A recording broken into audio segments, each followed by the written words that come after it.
मैं आता हूं अपने इस रुपया के विषय पर।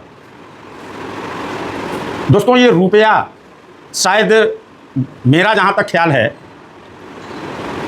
ये जो रुपया मूल्य का मापक या शोषण का साधन नामक बुक मैंने लिखा है, ये पूरे भारत में पहला ऐसा बुक है जो लॉफुली है, प्रमाण सहित है। रुपया है क्या, रुपया कहाँ किसे जाता है। मुझे बहुत सारे प्रदेशों में घूमने का अवसर मिला और यह जान के बड़ा आश्चर्य हुआ कि रुपया के बारे में अपने देश की 99.9% जनता जानती ही नहीं है। रुपया है क्या, रुपया कहते किसे हैं। अगर आज आपके पास कोई भी व्यक्ति रुपया अगर लेकर के जाए तो बस उसको इतना पता है कि ये रुपया है, लेन देन का एक माध्यम है, इसके अलावा कुछ नहीं। मेरे दिमाग में एक ही बात आई कि हमारे जो पूर्वज हैं परिवार के और जो समाज के जिम्मेदार हैं, पढ़े लिखे हैं, उन लोगों ने बताया कि भारत कभी सोने की चिड़िया थी। आज स्थिति यह बन गई कि उस सोने की चिड़िया से कागज की चिड़िया बन गई। जिस देश में गरीबी नाम की चीज नहीं हुआ करती थी, आज उस देश में गरीबी, भुखमरी, बेरोजगारी चरम पे है। उसके मूल में है क्या। तो जब तक आदमी रुपया के बारे में नहीं समझेगा कि रुपया क्या है, मैं इसी पर बहुत संक्षिप्त में प्रकाश डालूंगा। जब वस्तु से वस्तु का लेन देन होता था तो उस समय बड़ी कठिनाई पैदा होती थी, एक दूसरे का शोषण हो जाया करता था। तो उस समय हमारे देश के ज्ञानियों ने, अर्थशास्त्रियों ने, बुद्धिजीवियों ने समाधान के रूप में कि किसी का शोषण ना हो, मुद्रा का निर्माण किया। और ये जो रुपया हम लोग लेन देन करते हैं, इस रुपया का नामकरण शेरशाह सूरी ने किया। मैंने बुक में इसका विधिवत विवरण संक्षिप्त में दिया है, लेकिन मैं मोटा मोटी आपको इस बारे में बता दूं। तो शेरशाह सूरी ने कोई अपने तरफ से स्टैंडर्ड नहीं दिया। वो जो जुगों जुगों से चला आ रहा है, उसका मानक, उसका स्टैंडर्ड, उसी को अपनाते हुए 1 तोला चांदी का उसने सिक्का बनवाया और उसको उसका मूल्य दिया, उस 1 तोले चांदी के सिक्के का 1 रुपया, और उसका नाम रखा रुपया। और तभी से 1545 में शेरशाह सूरी का शासन मुश्किल से 5 साल के लिए हुआ और उस 5 साल में उसने यह रुपया नाम देकर के चांदी का सिक्का चलवाया और तब से वही नाम, वही रुपया आज भी चलन में है। और जब तक ये रुपया चला, जब तक ये रुपया रहा, कभी भी लोगों को समस्या नहीं आई। हमारे यहाँ रुपये को लक्ष्मी भी कहा जाता है। हमारे गांव में, हमारे समाज में मुद्रा को, रुपया को लक्ष्मी भी कहा जाता है। लेकिन उस लक्ष्मी के साथ ऐसा ऐसा धोखाधड़ी हुआ कि उसके सारे चांदी, सारे सोने खत्म कर दिए गए और ला दिया गया कागज, लोहा। मैं दूसरे शब्दों में कहूं तो वह शोषण का साधन बना दिया। जो रुपया समस्या का समाधान था, वो रुपया इसलिए बना कि लेन देन में किसी का शोषण ना हो, और उसी रुपया को शोषणकारी बना दिया गया। मैं आपको बताऊं, ये 2008 में हम लोग सुप्रीम कोर्ट गए थे इस मामले को लेकर के। Justice A K. माथुर और लोकेश्वर सिंह पंता की खंडपीठ थी। उस खंडपीठ के सामने यह रुपया रखा गया और उनसे कहा गया, मान्यवर, हम इस रुपये को लेकर के जाते हैं, जो चांदी का रुपया है, तो बाजार में लगभग 50 किलो गेहूं मिलता है, और ये रुपया लेकर के जाते हैं, ये 1944 का है, इसमें 50% की शुद्धता है। इसको लेकर के जाते हैं तो 25 किलो गेहूं मिलता है, और इस रुपये को लेकर के जाते हैं, और एक पेपर करेंसी भी थी कागज़ की 1 रुपये की। हम लोगों ने कहा कि अगर इसको लेकर के जाते हैं तो 1 कप चाय भी नहीं मिलता। सब पर 1 रुपीस लिखा है, इस पर भी 1 रुपया लिखा है, इस पर भी 1 रुपया लिखा है, और इस पर भी 1 रुपया लिखा है। इसमें कौन सा रुपया वैध है और कौन सा अवैध है, कौन सा असली है और कौन सा नकली है, ये आपको दे दीजिए। आपको बता दें कि एक जुबान भी नहीं हिला, एक भी जुबान नहीं हिला। ये 2008 की घटना है और उस जजमेंट में सिर्फ यही लिखा गया, द SLP इज डिसमिसेड, बिना कारण बताए। फिर हम लोगों ने रिपीटिशन भी किया, लेकिन उस पर कोई बस वही जवाब आता रहा। खैर, उस समय हम लोगों के अंदर मैंने जो अनुभव किया, मैं वहां उपस्थित था, यह अनुभव किया कि उस समय हम लोगों को लगा कि दस्तावेज की कमी है, और वास्तव में हम लोगों के पास उतना दस्तावेज नहीं था। ये तो अपने ज्ञान की, अपने गणित के बल पर आदमी वहाँ तक लेकर के ये पहुँचा था। बाद में जब ये खारिज हुआ तो फिर उसके बाद से तमाम खोज शुरू हुई, गहन शोध इसका शुरू किया गया और रुपया से संबंधित तमाम एक्ट जो राष्ट्रीय अभिलेखागार है और रिजर्व बैंक का जो पुणे स्थित अभिलेखागार है वहाँ से तमाम दस्तावेज प्राप्त हुए। और जब प्राप्त हुए मैं बहुत से बुद्धिजीवियों के पास गया, सबसे बातचीत हुई और बातचीत के दौरान लोगों ने कहा कि वर्मा जी इसके बारे में पूरा देश अवगत नहीं है, कृपया आप इस बारे में सबको अवगत कराने के लिए एक बुक बनाइए। और वहीं से मेरे दिमाग में ये बीज पड़ी कि वास्तव में ये जो धरोहर है, ये जो चीज़ें हैं, इसे बुक के रूप में आनी चाहिए, जिससे कि आने वाली पीढ़ी भी इस लड़ाई को और इस कर्तव्य को जो जनहित में है उसको ये आने वाली पीढ़ी पूरी कर सके। और इसी पर्पज को लेकर के ये लिखी गई है। और ये साधारण शोषण नहीं है। आईटीआई में इन्होंने कैसे कैसे क्या क्या सवाल किए गए, क्या क्या जवाब दिए, वो सब कुछ इसमें संकलित है। फिर आगे की प्रक्रिया में इसमें पूरे देश में सबसे बड़ी समस्या कर्जदारों की है, बैंकिंग फॉल्ट की है। अब कैसे कैसे हैं, क्या क्या हैं, अगर आज आपसे या किसी से भी पूछ दिया जाए कि रुपए का स्टैंडर्ड क्या है, जैसे कोई अभी आपसे पूछ दे कि किलोग्राम किसे कहते हैं, तो आप कहेंगे भार का मापक है। अच्छा, उसका स्टैंडर्ड क्या है, तो आप तुरंत बताते हैं 1000 ग्राम को 1 किलोग्राम कहा जाता है। कोई पूछ दे फीट क्या है, तो आप तुरंत बता देते हैं कि ये दूरी का मापक है। कोई पूछे इसका स्टैंडर्ड क्या है, तो आप बता देते हैं 12 इंच को 1 फीट कहा जाता है। अगर कोई ऐसे सवाल कर दे कि ये घंटा मिनट सेकंड क्या है, तो आप बता देते हो कि ये समय का मापन करता है। वैसे ही रुपया क्या है, तो ये चीज किसी को भी नहीं मालूम। रुपया मूल्य की मापक है। और जैसे दुनिया के सारे स्टैंडर्ड जितने भी मानक होते हैं, मापक के मानक स्थिरांक होते हैं, वो न घट सकता है न बढ़ सकता है, वैसे ही रुपये का भी मानक स्थिरांक है, न घट सकता है न बढ़ सकता है। ये भारतीय दंड संहिता में अपराध भी है। पहले धारा 489 क ख ग घ अंग में ये अपराध घोषित था। इस समय भी उसकी धारा चेंज कर दी गई है, लेकिन आज भी है। तो कहने का मतलब कि स्टैंडर्ड से छेड़छाड़ नहीं की जाती, लेकिन इस देश को बर्बाद करने के लिए, सोने और चांदी की लूटपाट शोषण के लिए उसके स्टैंडर्ड को घटाया और बढ़ाया गया और इस तरीके से उसका स्टैंडर्ड गिरा दिया गया। आज रुपए में कुछ है ही नहीं, कोई सोना चांदी नहीं। एक एक ऐसे फाल्ट हुए जैसे गवर्नर का वचन खंड है, गवर्नर के वचन खंड को भी बदला गया है।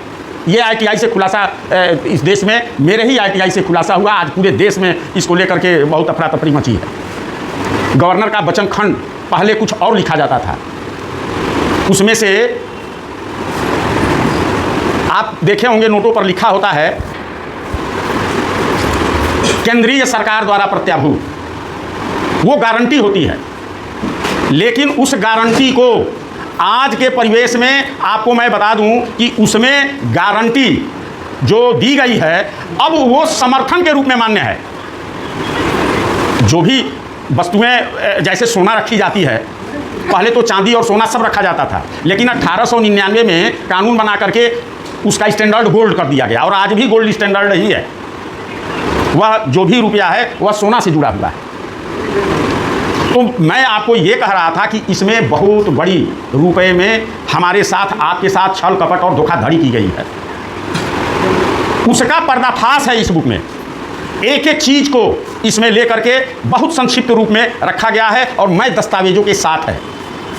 मैं आपको बताऊं, इस लूटपाट से ना सुप्रीम कोर्ट के जजेज बचे हैं, ना हाई कोर्ट के जज बचे हैं, ना डीएम बचे हैं, ना एसपी बचे हैं, ना सरकारी कर्मचारी बचा है, ना अधिकारी बचा है। मजदूर और किसान ये तो शुरू से ही लूटे जा रहे हैं। इसमें कोई नहीं बचा है और इस बुक में सबका खुलासा किया गया कि कैसे कैसे इनकी लूटपाट हो रही है। इसलिए हम आपसे यह निवेदन करेंगे कि आप इस बुक को बहुत ध्यान से पढ़िए और पढ़वाइए, क्योंकि मेरा मानना है कि जब आप इस बुक को एक बार पढ़ लेंगे तो आप यही कहेंगे कि इसे देश के हर नागरिक को पढ़ना चाहिए। ये ऐसी बुक हमने लिखी है। इसलिए मैं आपसे यह निवेदन करूंगा कि आने वाले समय में आप देखिएगा, ये बुक जैसे महाभारत और रामायण को लोग घर में रखते हैं ना, आने वाले समय में इस बुक को, क्योंकि आप बिल्कुल अनभिज्ञ हैं, आप पैसे लूटे जा रहे हैं। भारत में कोई समस्या नहीं है, कोई गरीबी नहीं है, ये मैं कहता हूँ। ये समस्या पैदा की गई है, ये एक षड्यंत्र है।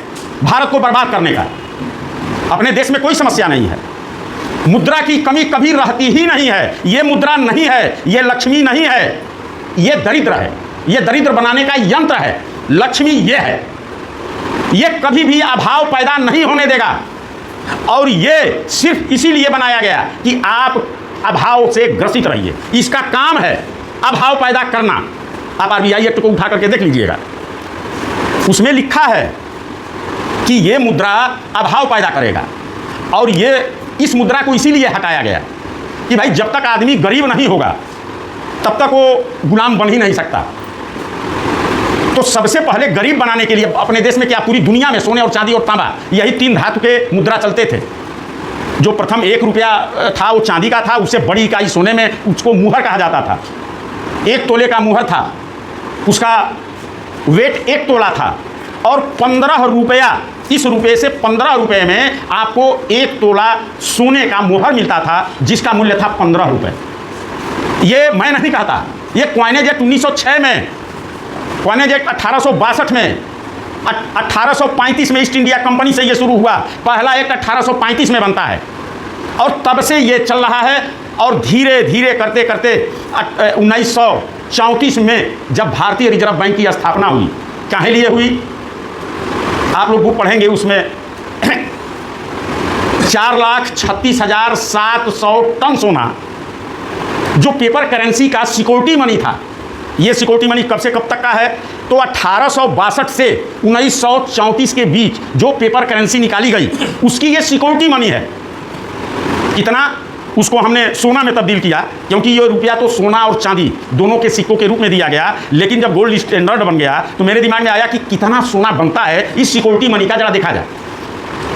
तो उसमें सोना निकलता है 4,36,700 टन।